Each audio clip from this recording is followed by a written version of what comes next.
একটা নতুন ছাকানাকা মিনি ব্লগের সাথে। তো প্রতিদিন তোমাদের তো মিনি ব্লগই দেখাই আমার ডেইলি লাইফস্টাইল। তো আজ একটা চ্যালেঞ্জ করবো যে টোটো চালিয়ে ক টাকা ইনকাম করা যায়, মানে কয় টাকা ইনকাম করতে পারি আমি। 5টা বাজে, তো কতক্ষণ ভাড়াটা মারতে পারি, মানে কতক্ষণ গাড়ি চালাতে পারি দেখি। ভিডিওটা দেখতে থাকো, আর ভালো লাগলে লাইক কমেন্ট এন্ড সাবস্ক্রাইবটা করে দিতে ভুলো না। কিন্তু এসে দাঁড়ালাম এই ইউনিভার্সিটির সামনে, দেখি ভাড়া পাওয়া যায়। এই দিদিটাকে নামিয়ে দিব বাজারে।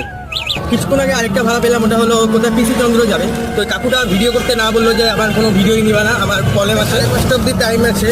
তো এখনই বাড়িতে আসলাম, তো গাড়িটা রেখে দিলাম আর এখন ঘরে যাবো। ঘরে গিয়ে দেখি ক টাকা ইনকাম করলাম। আমি তো ফ্রেশ হয়ে নিলাম, ফ্রেশ বলতে কি স্নানই করে ফেললাম, কারণ গরম লাগছে সেই।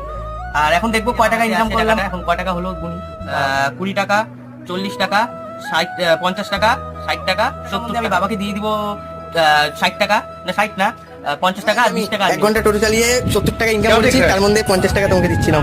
টাকা ব্লগটা আমি এখানেই এন্ড করবো, কারণ ব্লগটা বড় হয়ে যাচ্ছে। আর এরকম যদি আরো চ্যালেঞ্জ দেখতে চাও তাহলে অবশ্যই কমেন্টে আমাকে বলো। আর আজকের জন্য এটুকুই, তোমাদের সাথে নেক্সট ব্লগে দেখা হবে। ততক্ষণের জন্য টাটা।